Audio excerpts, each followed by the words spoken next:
Kemudian kita masuk ke Kumas nomor 2A. Kumas 2A ini bicara tentang kondisi dari barang yang diimpornya. Ya, contohnya, kalau Bapak Ibu lihat sepeda, kita lihat HS code sepeda ya. Masuk, Bapak Ibu silakan buka buku PTKI-nya, masuk ke bab 87, ya, 12.0010. Saya ngumpul sepeda mini misalnya, atau sepeda yang biasa digunakan kita lah untuk misalnya untuk pergi ke kantor misalnya, atau untuk olahraga yang apa namanya, yang rekreasi lah gitu, bukan untuk balap. Maka nanti masuk ke 87 12.0030. Kalau untuk anak-anak sepeda roda duanya maka masuk ke 87 12.0020. Kalau Bapak Ibu misalnya para Brompton misalnya lah, Brompton ini masuknya ke sini nih. 87 12.0030. Nah, di sini Bapak Ibu sepeda ini tidak dijelaskan kondisinya dalam pada saat impor. Artinya kalau misalnya sepedanya dalam kondisinya belum dirakit seperti apa? Gimana kalau kondisinya belum dicat? Gimana kalau kondisinya tidak lengkap misalnya? Pak, ini ada sepeda tapi belum ada remnya, belum ada gearnya misalnya, atau belum ada bannya misalnya. Apakah tetap masuk di sini apa enggak? Gitu klasifikasinya. Di sini tidak dijelaskan Bapak Ibu. Nah, di KUM-HS itu tadi ya, di KUM-HS nomor 2A itu dijelaskan bahwa apabila suatu barang diklasifikasikan pada suatu pos atau suatu pos tarif, maka klasifikasi pos tarif tersebut ya bisa digunakan untuk importasi apabila barangnya diimpor dalam keadaan belum dirakit atau diimpor dalam keadaan belum selesai. Ya, kita lihat ya Bapak Ibu 87 tadi 8712.0090 itu kan tadi ngomongin tentang sepeda. Ya. Nah, di situ tidak dijelaskan apakah sepedanya diimpor dalam keadaan sudah jadi, build up, sudah dirakit, ataukah sepedanya belum dirakit. Karena ya seperti yang saya tahu sebagai pemeriksa barang dulu waktu di Tanjung Priok, kebanyakan importir mengimpor sepeda itu dalam keadaan belum dirakit. Jarang sepeda impor itu udah dirakit.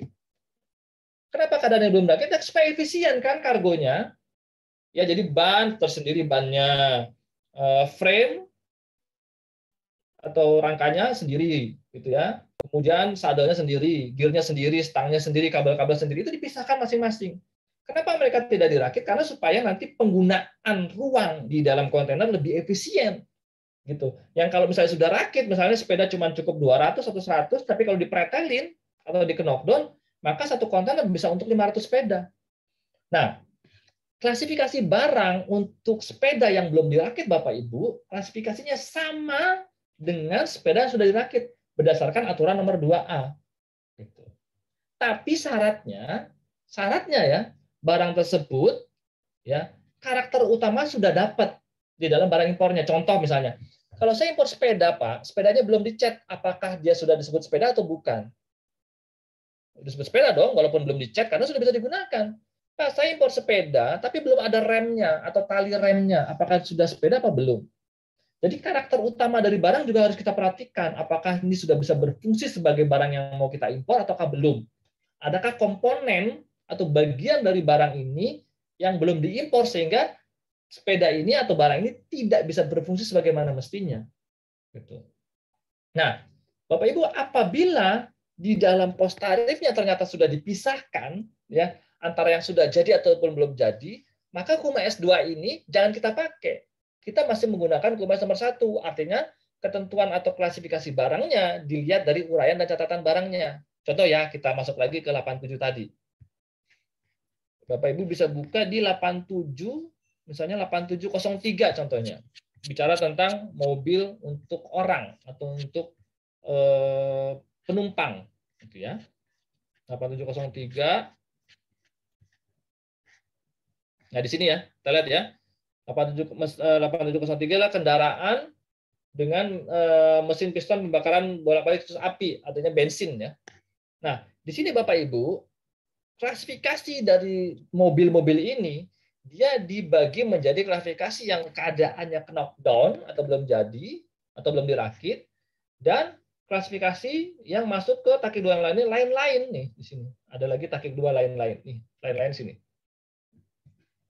Artinya lain-lain adalah dia berarti lawannya dari knockdown. Lawannya knockdown apa Bapak Ibu? Lawannya knockdown ya build up. Artinya mobil yang waktu diimpor ya sudah jadi mobil. Bapak Ibu bisa lihat kadang-kadang di kontainer kan udah ada mobilnya, udah jadi. Tinggal dipakai aja gitu.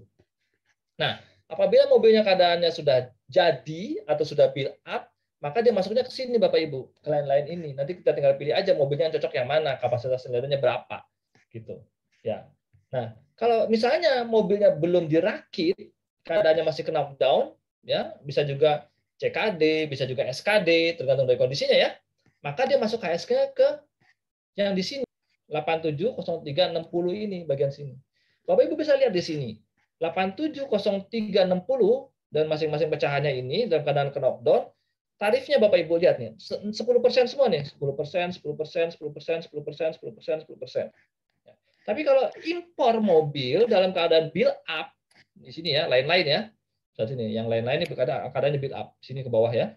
Ya tarifnya Bapak Ibu nih 50, 50, 50, 50, 50. Ada perbedaan tarif nih antara yang CKD dengan yang build up. Kenapa seperti itu?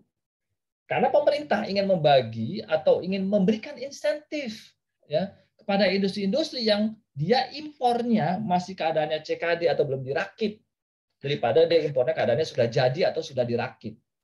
Kenapa? Karena biasanya apabila impor kendaraan bermotor atau mobil keadaannya belum dirakit, maka importer di sini di Indonesia nanti akan membuat industri perakitan.